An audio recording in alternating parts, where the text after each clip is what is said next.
The Maharaja of Pratabandapuram is the hero of this story. He may be identified as His Highness Jamidar General, Kildar Major, Sata Vyagra Samhari, Maharahadiraja Viswabhavana Samrat, Sir Jalani Jung Bahadur, MAD, ACTC, or CRCK. But this name is often shortened to the Tiger King. Who is the Tiger King? Why does he get that name? I have come forward to tell you why he came to be known as Tiger King. I have no intention of pretending to advance only to end in a strategic withdrawal. Even the threat of a Stuka bomber will not throw me off track. The Stuka, if it likes, can beat a hasty retreat from my story. Right at the start, it is imperative to disclose a matter of vital importance about the Tiger King. Everyone who reads of him will experience the natural desire to meet a man of his indomitable courage face to face. But there is no chance of its fulfillment. As Bharata said to Rama about Dasaratha, the Tiger King has reached that final abode of all living creatures. In other words, the Tiger King is dead. The manner of his death is a matter of extraordinary interest. It can be revealed only at the end of the tale. The most fantastic aspect of his demise was that as soon as he was born, astrologers had foretold that one day the Tiger King would actually have to die. The child will grow up to become the warrior of warriors, hero of heroes, champion of champions. But they bit their lips and swallowed hard. When compelled to continue, the astrologers came out with it. This is a secret which should not be revealed at all. And yet we are forced to speak out. The child born under this star will one day have to meet its death. At that very moment a great miracle took place. An astonishing phrase emerged from the lips of the 10-day-old Jalani Jung Bahadur, O wise prophets. Everyone stood transfixed in stupefaction. They looked wildly at each other and blinked. O wise prophets, it was I who spoke. This time there were no grounds for doubt. It was the infant born just 10 days ago who had enunciated the words so clearly. The chief astrologer took off his spectacles and gazed intently at the baby. All those who are born will one day have to die. We don't need your predictions to know that. There would be some sense in it if you could tell us the manner of that death. The royal infant uttered these words in his little squeaky voice. The chief astrologer placed his finger on his nose in wonder. A baby barely 10 days old opens its lips in speech. Not only that, it also raises intelligent questions. Incredible. Rather like the bulletins issued by the War Office than facts. The chief astrologer took his finger off his nose and fixed his eyes upon the little prince. The prince was born in the hour of the bull. The bull and the tiger are enemies, therefore, death comes from the tiger, he explained. You may think that Crown Prince Jung Bahadur was thrown into a quake when he heard the word, tiger. That was exactly what did not happen. As soon as he heard it pronounced, the crown prince gave a deep growl. Terrifying words emerged from his lips. Let tigers beware. This account is only a rumor rife in Pratabandapuram. But with hindsight we may conclude it was based on some truth. Crown Prince Jung Bahadur grew taller and stronger day by day.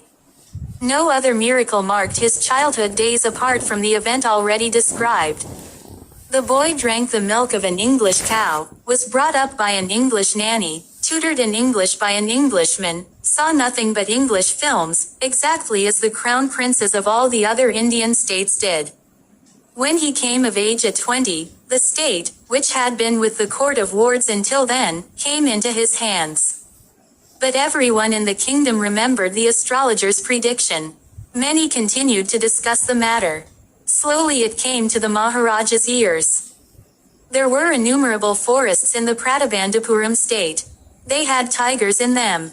The Maharaja knew the old saying, you may kill even a cow in self-defense. There could certainly be no objection to killing tigers in self-defense. The Maharaja started out on a tiger hunt. The Maharaja was thrilled beyond measure when he killed his first tiger.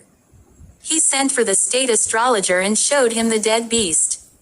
What do you say now? He demanded. Your Majesty may kill 99 tigers in exactly the same manner. But, the astrologer drawled. But what? Speak without fear. But you must be very careful with the 100th tiger. What if the 100th tiger were also killed? Then I will tear up all my books on astrology, set fire to them, and I shall cut off my tuft, crop my hair short and become an insurance agent," the astrologer finished on an incoherent note. From that day onwards it was celebration time for all the tigers inhabiting Pratabandapuram. The state banned tiger hunting by anyone except the Maharaja. A proclamation was issued to the effect that if anyone dared to fling so much as a stone at a tiger, all his wealth and property would be confiscated. The Maharaja vowed he would attend to all other matters only after killing the 100 tigers. Initially the king seemed well set to realize his ambition. Not that he faced no dangers. There were times when the bullet missed its mark, the tiger leapt upon him and he fought the beast with his bare hands. Each time it was the Maharaja who won. At another time he was in danger of losing his throne. A high-ranking British officer visited Pratabandapuram. He was very fond of hunting tigers, and fonder of being photographed with the tigers he had shot. As usual, he wished to hunt tigers in Pratabandapuram. But the Maharaja was firm in his resolve. He refused permission. "I can organize any other hunt. You may go on a boar hunt. You may conduct a mouse hunt. We are ready for a mosquito hunt. But tiger hunt, that's impossible." The British officer's secretary sent word to the Maharaja through the Dewan that the Durai himself did not have to kill the tiger. The Maharaja could do the actual killing. What was important to the Durai was a photograph of himself holding the gun and standing over the tiger's carcass. But the Maharaja would not agree even to this proposal. If he relented now, what would he do if other British officers turned up for tiger hunts? Because he prevented a British officer from fulfilling his desire, the Maharaja stood in danger of losing his kingdom itself. The Maharaja and the Dewan held deliberations over this issue. As a result, a telegram was dispatched forthwith to a famous British company of jewelers in Calcutta. "Send samples of expensive diamond rings of different designs." Some 50 rings arrived. The Maharaja sent the whole lot to the British officer's good lady. The king and the minister expected the Duraisani to choose 1 or 2 rings and send the rest back. Within no time at all the Duraisani sent her reply, "Thank you very much for your gifts." In 2 days a bill for 3 lakh of rupees came from the British jewelers. The Maharaja was happy that though he had lost 3 lakh of rupees, he had managed to retain his kingdom. The Maharaja's tiger hunts continued to be highly successful. Within 10 years he was able to kill 70 tigers. And then, an unforeseen hurdle brought his mission to a standstill. The tiger population became extinct in the forests of Pratabandapuram.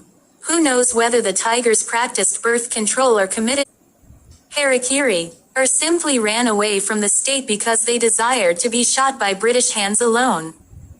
One day the Maharaja sent for the Dewan. "Dewan Sahib, aren't you aware of the fact that 30 tigers still remain to be shot down by this gun of mine?" he asked, brandishing his gun. Shuddering at the sight of the gun, the Dewan cried out, "Your Majesty, I am not a tiger." "Which idiot would call you a tiger?" "No, and I'm not a gun." "You are neither tiger nor gun." "Dewan Sahib, I summoned you here for a different purpose. I have decided to get married." The Dewan began to babble even more. "Your Majesty, I have 2 wives already. If I marry you, don't talk nonsense. Why should I marry you? What I want is a tiger." "Your Majesty, please think it over. Your ancestors were married to the sword. If you like, marry the gun. A tiger king is more than enough for this state. It doesn't need a tiger queen as well." The Maharaja gave a loud crack of laughter. "I'm not thinking of marrying either a tiger or a gun, but a girl from the ranks of human beings. First you may draw up statistics of tiger populations in the different native states. Next, you may investigate if there is a girl I can marry in the royal family of a state with a large tiger population. The Dewan followed his orders. He found the right girl from a state which possessed a large number of tigers. Maharaja Jung Bahadur killed 5 or 6 tigers each time he visited his father-in-law. In this manner, 99 tiger skins adorned the walls of the reception hall in the Pratabandapuram palace. The Maharaja's anxiety reached a fever pitch when there remained just one tiger to achieve his tally of 100. This one thought during the day and the same dream at night. By this time the tiger farms had run dry even in his father-in-law's kingdom. It became impossible to locate tigers anywhere. Yet only one more was needed. If he could kill just that one single beast, the Maharaja would have no fears left. He could give up tiger hunting altogether. But he had to be extremely careful with that last tiger. What had the late chief astrologer said? Even after killing 99 tigers, the Maharaja should beware of the 100th. True enough. The tiger was a savage beast after all. One had to be wary of it. But where was that 100th tiger to be found? It seemed easier to find tiger's milk than a live tiger. Thus the Maharaja was sunk in gloom. But soon came the happy news which dispelled that gloom. In his own state, sheep began to disappear frequently from a hillside village. It was first ascertained that this was not the work of Kader Mian Sahib or Virasamy Naikar, both famed for their ability to swallow sheep whole. Surely, a tiger was at work. The villagers ran to inform the Maharaja.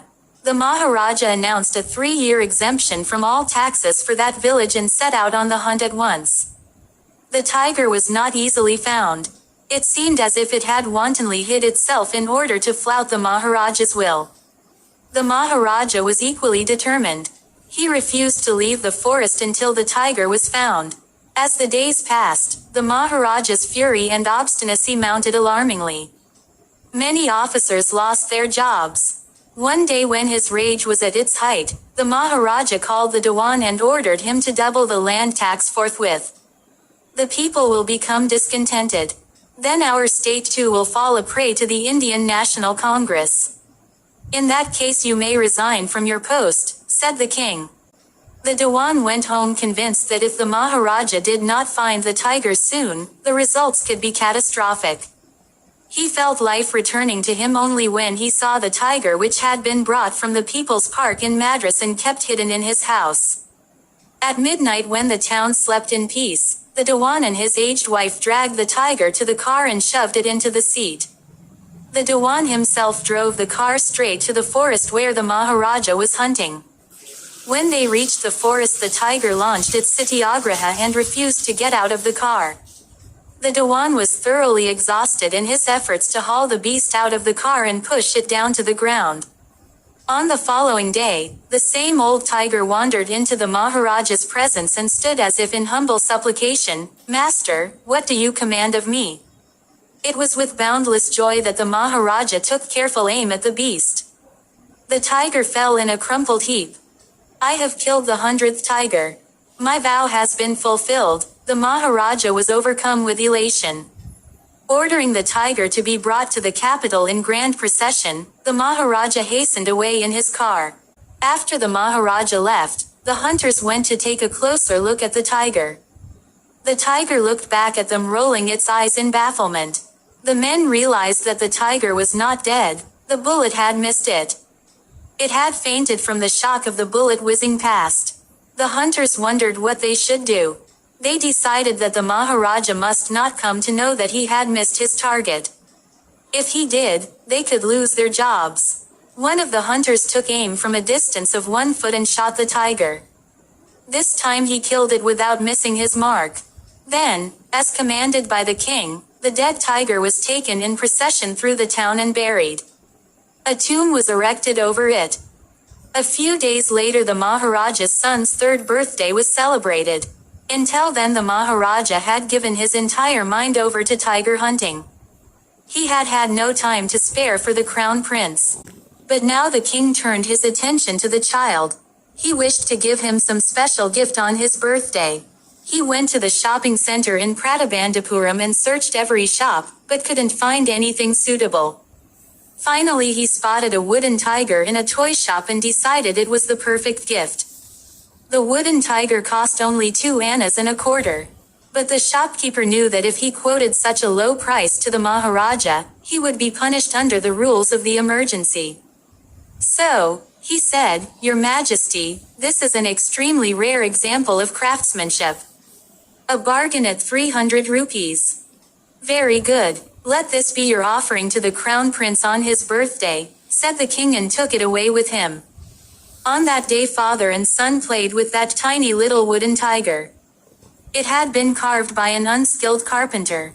Its surface was rough. Tiny slivers of wood stood up like quills all over it. One of those slivers pierced the Maharaja's right hand.